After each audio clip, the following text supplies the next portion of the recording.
আওয়ামী লীগকে নিষিদ্ধ করলে এবং নির্বাচন থেকে দূরে রাখলে দেশের গণতন্ত্র বাধাগ্রস্ত হবে? আপনি যদি একটু বলতেন।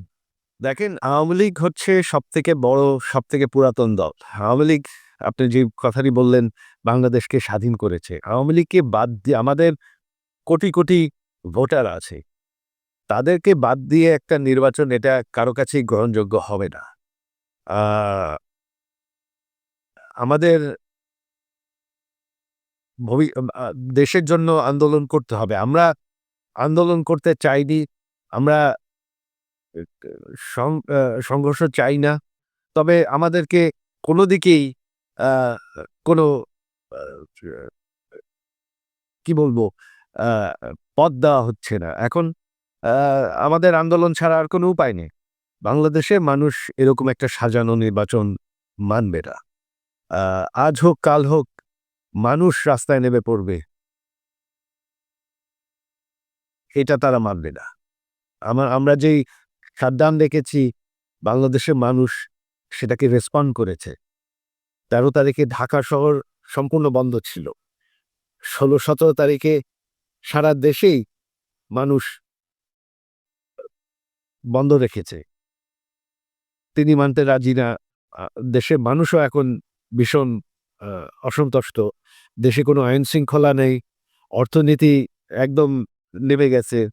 আ দেশ একটা মৌলবাদী দেশ হয়ে যাচ্ছে। এটা কেউই পছন্দ করছে না। আপনি কি মনে করেন না যে আওয়ামী লীগ আ মানে রাজনৈতিক দল হিসাবে এতটাই দুর্বল এখন হয়েছে, মানে বিভিন্ন জায়গায় আমার কাছে যেরকম লোকজন বলে আরকি, আওয়ামী লীগ পরিচয় দিতেও মানুষ এখন আসলে স্বাচ্ছন্দ্য বোধ করে না। আওয়ামী লীগের তো এরকম অবস্থা কখনো ছিল না। আমাদের দল হচ্ছে আওয়ামী লীগ। এটা হচ্ছে বাংলাদেশের সবথেকে পুরাতন দল, সবথেকে বড় দল। বাংলাদেশ স্বাধীন করেছি আমরা।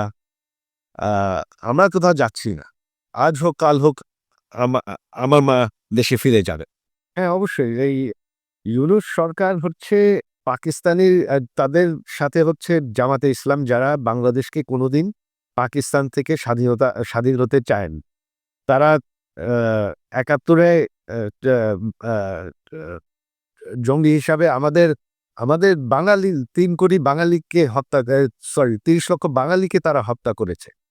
তো এখন তারাই কিন্তু ইউনূসের সাথে আছে। তারা চাচ্ছে বাংলাদেশ পাকিস্তানের আরেকটা অংশ হয়ে থাক। সম্পর্কই হচ্ছে পাকিস্তানের সাথে। তারা সম্পূর্ণভাবে পাকিস্তানের সাথে জড়িত। পাকিস্তানকে তারা পারলে বাংলাদেশে নিয়ে আসে। জামাতে ইসলাম হচ্ছে ইউনূসের মেইন ব্যাকার। তারাই হচ্ছে ইউনূসের আ মূল শক্তি। আর তারা পাকিস্তান তারা বাংলাদেশকে পাকিস্তানে পরিণত করতে চায়। বাংলাদেশের মানুষ সাজানো নির্বাচন মানবে না। আর আওয়ামী লীগ সবথেকে বড় দল, সবথেকে পুরাতন দল। আওয়ামী লীগকে শেষ করা সম্ভব না। আজ হোক, কাল হোক, একদিন আওয়ামী লীগ ফিরে আসবে। এটা হবেই। এখন তো বাংলাদেশ সরকার সম্পূর্ণ অবৈধ। এটা তো আমাদের সরকার না। এখানে তো বিশ্বাসের কোনো প্রশ্নই ওঠে না। তবে আওয়ামী লীগ এখন সম্পূর্ণভাবে ঐক্যবদ্ধ। আওয়ামী লীগ শুধু না, যত সেকুলার দলগুলো আছে তাদেরকে কিন্তু নির্বাচন থেকে বাদ দেওয়া হয়েছে। আওয়ামী লীগ কিন্তু শুধু না, একা না। তো সেকুলার ফোর্স যদি আপনি বাদ দিয়ে মৌলবাদীদেরকেই ক্ষমতায় আনতে চান একটা সাজানো নির্বাচন করে, তাহলে তো অবশ্যই ভারতের জন্য একটা ভয়ংকর পরিস্থিতি হবে। জনাব মির্জা ফখরুল ইসলাম আলমগীর মনে করছিলেন যে ইউএনবির খবর অনুযায়ী ইউএনবির খবর থেকে আমি যা জানলাম সেটা হচ্ছে যে আওয়ামী লীগকে নিষিদ্ধ করলে এবং নির্বাচন থেকে দূরে রাখলে দেশের গণতন্ত্র বাধাগ্রস্ত হবে এবং তিনি আওয়ামী লীগকে নিষিদ্ধ করার পক্ষে নন। ভার্চুয়ালি বিএনপির আ আমি ২য় বলব না ৩য় বলব আমি ঠিক জানি না। কিন্তু বিএনপির নীতি নির্ধারকদের একজন তো বটেই উনি। এবং সর্বোচ্চ নীতি নির্ধারকদের একজন। তিনি মনে করছেন যে আওয়ামী লীগ এখন মাঠছাড়া হলেও তাকে ব্যান করা সেটা গণতন্ত্রের জন্য, রাজনীতির জন্য ভালো হবে না। আপনার বিশ্লেষণ একটু শুনতে চাই। যেই স্বৈরাচার পালিয়ে গিয়েছে, যেই স্বৈরাচারকে বাংলাদেশের জনগণ বিতাড়িত করেছে আন্দোলনের মাধ্যমে,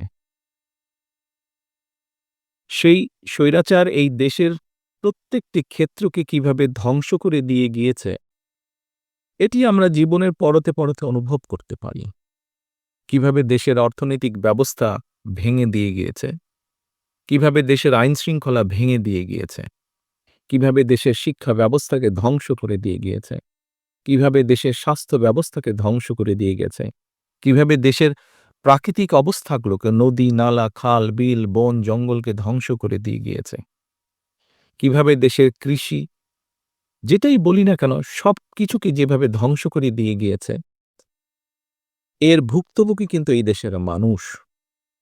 এখন একটি রাজনৈতিক দল হিসাবে এবং এই মুহূর্ত পর্যন্ত আত্মবিশ্বাসের সঙ্গে আমরা বলতে পারি বাংলাদেশের জনপ্রিয় রাজনৈতিক দল হিসাবে বিএনপির দায়িত্ব হচ্ছে দেশকে সঠিকভাবে পরিচালনা করা।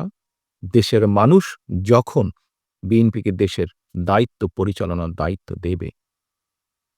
প্রিয় ভাই বোনেরা, যেদিন স্বৈরাচার পালিয়ে যায়, আমাকে মহাসচিব সাহেব তখন ফোন করলেন।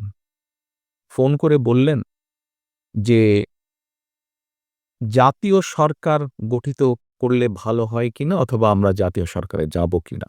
তখন বিভিন্ন রকম একটা হেফাজত কন্ডিশন। আমি তখন বলেছিলাম যে আমরা জনগণের রায় মাথা পেতে নেব, আমরা জনগণের কাছে যাব, আমরা জনগণ যে সিদ্ধান্ত দিবে তাই আমরা মাথা পেতে নেব। কাজেই আমি সেই মুহূর্তে মনে করেছিলাম যে জাতীয় সরকারে আমরা যাব না। আমাদের লক্ষ্য, আমাদের উদ্দেশ্য সবকিছু নিয়ে আমরা জনগণের সামনে দাঁড়াবো। আমরা স্লোগানে বলি যে জনগণই আমাদের সকল ক্ষমতার, রাজনৈতিক ক্ষমতার উৎস। কাজেই জনগণই যদি আমাদের রাজনৈতিক ক্ষমতার উৎস হয়ে থাকে, তাহলে কেন আমরা জনগণের সামনে গিয়ে দাঁড়াবো না? আমাদের লক্ষ্য বলবো দেশকে নিয়ে, জনগণকে নিয়ে, আমাদের উদ্দেশ্য বলবো দেশকে নিয়ে, জনগণকে নিয়ে। এবং জনগণ যে সিদ্ধান্ত দেবে আমরা মাথা পেতে সে সিদ্ধান্ত নিব। প্রিয় ভাই বোনেরা, তোমাদের নিশ্চয়ই মনে আছে আজকে থেকে প্রায় ৩ বছর আগে বাংলাদেশে তখনও স্বৈরাচার বিপুল দাপটে এই দেশকে, দেশের মানুষের বাক স্বাধীনতার গলা টিপে রেখেছে, দেশের মানুষের রাজনৈতিক অধিকারের গলা টিপে রেখেছে। কিন্তু সেই রক্তচক্ষুকে উপেক্ষা করে আমরা দেশের মানুষের সামনে সংস্কার প্রস্তাব দিয়েছিলাম, যেটি ৩১ দফা হিসেবে পরিচিত সকলের কাছে, তাই নয়? মনে আছে নিশ্চয়ই তোমাদের। এই ৩১ দফার মধ্যে তোমরা এই ৩১ দফা মানুষের কাছে নিয়ে গিয়েছ। আজকে আমরা ৩১ দফার ভেতর থেকে বিভিন্ন শ্রেণীর মানুষের কিভাবে আমরা ভাগ্যের পরিবর্তন ঘটাতে পারি, সংক্ষেপে তোমাদের সামনে আজকে ৮টি সাবজেক্ট উপস্থাপন করা হয়েছে। এর মধ্যে আছে, এখানে এক বোন বলেছে, আ সে আ আ আ ক্ষুদ্র জনগোষ্ঠীর প্রতিনিধিত্ব হিসেবে বলেছে। তার প্রশ্নটি অন্যরকম ছিল। অন্যান্য অনেকেই বলেছে, শিক্ষা নিয়ে বলেছে, অনেক কিছু নিয়ে বলেছে। দেখো, বাংলাদেশ যখন ১৯৭১ সালে স্বাধীন হয়, সেই স্বাধীনতা যুদ্ধে লক্ষ, লক্ষ মানুষ যুদ্ধ করেছে, লক্ষ, লক্ষ মানুষ প্রাণ দিয়েছে যুদ্ধে। অর্থাৎ দেশটি স্বাধীন করার জন্য কিন্তু লক্ষ, লক্ষ মানুষকে এক কাতারে এসে দাঁড়াতে হয়েছে। আজকে আমরা দেশ গড়ার পরিকল্পনা, এই কাজটি যদি আমাদেরকে সফল করতে হয়, সারাদিন যে সকল বিষয় নিয়ে তোমরা আলোচনা করলে, এই কাজগুলোকে নিয়ে যদি আমাদের সফল করতে হয়, অর্থাৎ দেশকে যদি সামনে নিয়ে যেতে হয়, মানুষকে যদি তার অবস্থান পরিবর্তন করে ভালো অবস্থানে নিতে হয়, তাহলে আমাদের সকলকে কাঁধে কাঁধ মিলিয়ে কাজ করতে হবে। আমি গত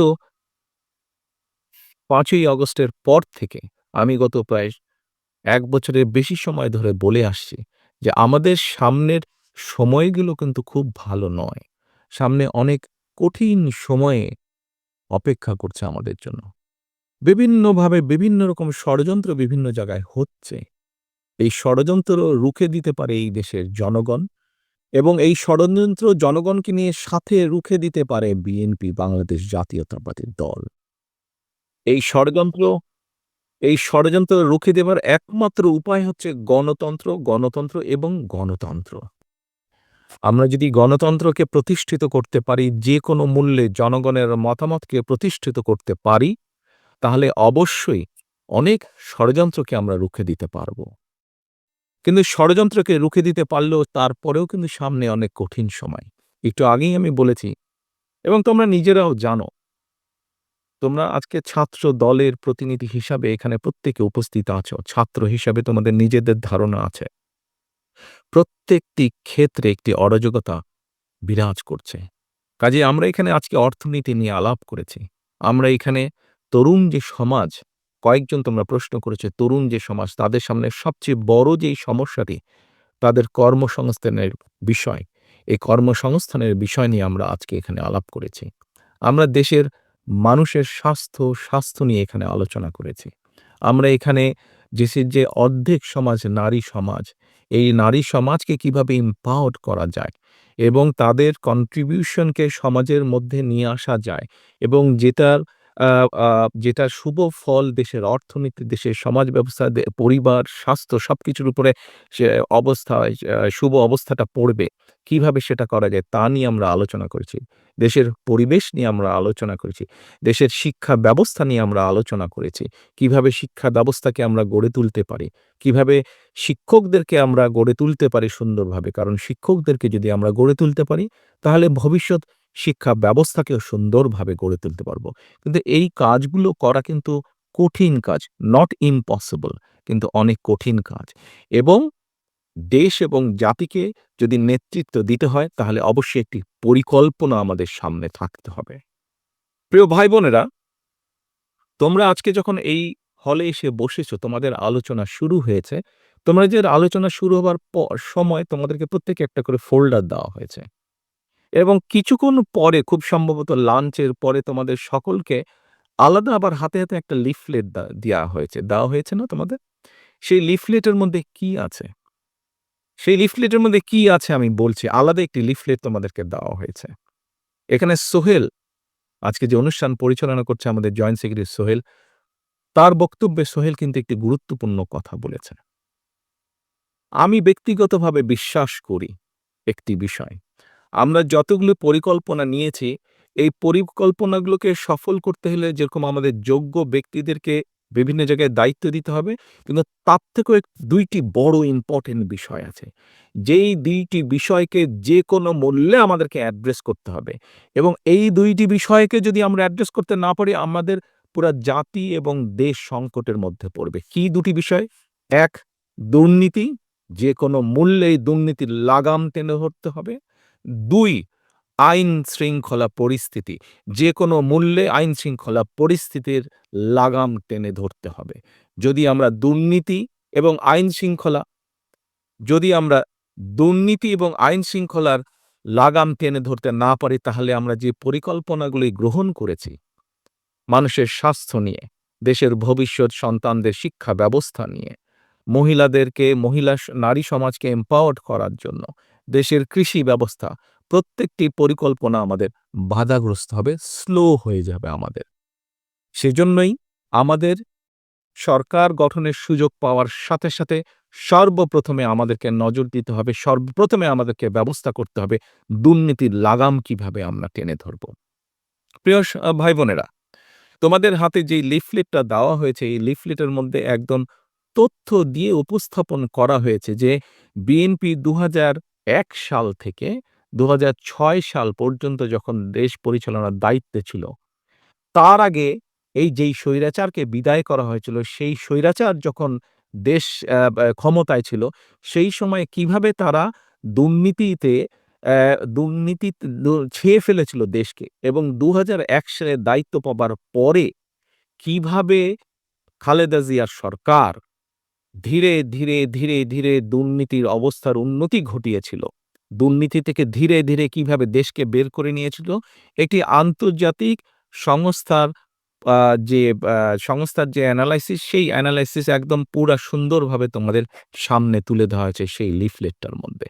কাজেই আমরা দৃঢ়ভাবে অত্যন্ত আত্মবিশ্বাসের সঙ্গে বলতে পারি, এই বাংলাদেশে যদি দুর্নীতির লাগাম টেনে ধরতে পারে, তাহলে একমাত্র বাংলাদেশ জাতীয়তাবাদী দলই পক্ষেই সেটা সম্ভব। সেটি করা সম্ভব একমাত্র। কারণ আমরা অতীতে করেছি, আমরা ইনশাল্লাহ ভবিষ্যতে দেশের মানুষ ভবিষ্যতে ইনশাল্লাহ আমরা সেই কাজটি করিয়ে দেখাতে পারব। প্রিয় সহকর্মীবৃন্দ, কেউ বলে থাকে স্বৈরাচার যেভাবে বিএনপি সম্পর্কে, এই যে স্বৈরাচার, পলাতক যে স্বৈরাচার, তারা বিএনপির সম্পর্কে যেসব মিথ্যা প্রোপাগান্ডা ছড়াতো, আমরা ইদানিং লক্ষ্য করছি কিছু ব্যক্তি বা দল ঠিক একই সুরে গান গাইছে বা একই সুরে কতগুলো কথা বলার চেষ্টা করছে। এখন প্রশ্ন হচ্ছে, তাদেরও তো ২ জন ব্যক্তি আমাদের সাথে সেই সময় সরকারে ছিল। এই ২ জন ব্যক্তি পৃথিবীতে আর নেই। দুজনই সিনিয়র মানুষ, দুজনই সিনিয়র রাজনীতিবিদ ছিলেন তারা। তারা গত হয়েছেন। কাজেই যে মানুষ নেই তাদের সম্পর্কে অবশ্যই খারাপ কথা বলা উচিত নয়। তাদের প্রতি পরিপূর্ণ সম্মান রেখেই বলতে চাই, সেই ২ জন ব্যক্তির বিএনপি সরকারে শেষ দিন পর্যন্ত থাকা প্রমাণ করে দেয়, ১ ২টো জিনিস প্রমাণ করে যৌক্তিকভাবে। ১ তারা অবশ্যই পূর্ণ কনফিডেন্স ছিল খালেদা জিয়ার উপরে যে খালেদা জিয়া দুর্নীতির বিরুদ্ধে যুদ্ধ করছে। সেজন্যই তারা শেষ দিন পর্যন্ত ছিল। এজন্যই তারা শেষ দিন পর্যন্ত ছিল। এখন তাদের দলের অন্য যে যত বড়, বড় কথা বলি কি না কেন, খালেদা জিয়া শেষ দিন পর্যন্ত দুর্নীতির বিরুদ্ধে যুদ্ধ করেছে এবং দুর্নীতির অবস্থার পরিবর্তন ঘটেছে। এই আত্মবিশ্বাস তাদের মধ্যে ছিল, তারা দেখেছিল সেই সরকারকে। কারণ তো সরকারের ভেতরেই ছিল। সেজন্যই তারা শেষ দিন পর্যন্ত এই বিএনপি সরকারের সাথে তারা ছিল। আমরা এইভাবেই ধরে নিব, আমরা অন্য কিছু বলতে চাই না। কেউ বলে থাকে যে কেউ বলে থাকে, তাদেরই কেউ বলে থাকে যে তাদের বিরুদ্ধে কোনো কিছু অভিযোগ পাওয়া যায় না। আজকে যখন নিরপেক্ষ কোর্ট বসেছে, স্বৈরাচারের সময় আমরা দেখেছি কিভাবে আদালতকে ইনফ্লুয়েন্স করা হতো। কিন্তু স্বৈরাচার পালিয়ে যাওয়ার পরে মোটামুটি আমরা বলতে পারি যে আদালত এখন নিরপেক্ষতা আমরা আশা করি। সেই নিরপেক্ষ আদালত থেকে আমরা দেখেছি কারো বিরুদ্ধেই কোনো জিনিস প্রমাণিত হয়নি। এটি ছিল প্রোপাগান্ডা। কাজেই আমাদেরকে আজকে এই কনক্লুশনই আসতে হবে যে একমাত্র বিএনপিই পেরেছিল দেশকে দুর্নীতি থেকে বের করে নিয়ে আসতে। ইনশাল্লাহ আগামী দিনেও বিএনপিই পারবে। এবার আসো আইন শৃঙ্খলা। এবার আসো আরেকটি বিষয় আমি উল্লেখ করতে চাই তোমাদের সামনে, সেটি হচ্ছে আইন শৃঙ্খলা পরিস্থিতি। প্রিয় ভাই বোনেরা, তোমাদের অনেকেরই বয়স তখন আজকে থেকে অনেক কম ছিল। কিন্তু তোমরা নিশ্চয়ই শুনেছ অনেক মানুষের কাছে, সহকর্মী হোক, পরিবারের সদস্য হোক, আত্মীয়স্বজন হোক। বিগত বিএনপি সরকারের সময় আমরা বিভিন্ন আইনশৃঙ্খলা বাহিনী তৈরির মাধ্যমে আমরা দেশে আইনশৃঙ্খলা পরিস্থিতির উন্নতি ঘটিয়েছিলাম। হ্যাঁ, পরবর্তীকালে আমরা দেখেছি যে এই যে বিগত যে স্বৈরাচার পালিয়ে গেছে, তারা তাদের ক্ষমতার অপব্যবহার করে সেই আইনশৃঙ্খলা বাহিনীকে রাজনৈতিক স্বার্থে ব্যবহার করেছিল এবং রাজনৈতিক স্বার্থে ব্যবহার করে পুরা জাতি দেশকে বিশ্বের সামনে কলঙ্কিত করেছে। সেই আইনশৃঙ্খলা বাহিনীকেও তারা কলঙ্কিত করেছে। সেটি হচ্ছে তারা অপব্যবহার করেছিল। কিন্তু বিএনপি দেশের স্বার্থে কোনো কিছু বিবেচনা, রাজনৈতিক প্রিফারেন্স না দিয়ে বরঞ্চ কিভাবে মানুষের শান্তি শৃঙ্খলা প্রতিষ্ঠিত করা যায়, কিভাবে দেশের আইন শৃঙ্খলা প্রতিষ্ঠিত করা যায় তার প্রতি মনোযোগী ছিল। সেটাই ছিল বিএনপির কাছে প্রায়োরিটি। কাজেই তোমাদের নিশ্চয়ই তোমাদের ধারণা আছে, মনে আছে যে মোটামুটিভাবে সেই সময় ২০০৩, ৪, ৫, ৬ দিকে মোটামুটিভাবে ধীরে আইনশৃঙ্খলা পরিস্থিতি ধীরে উন্নতি হতো।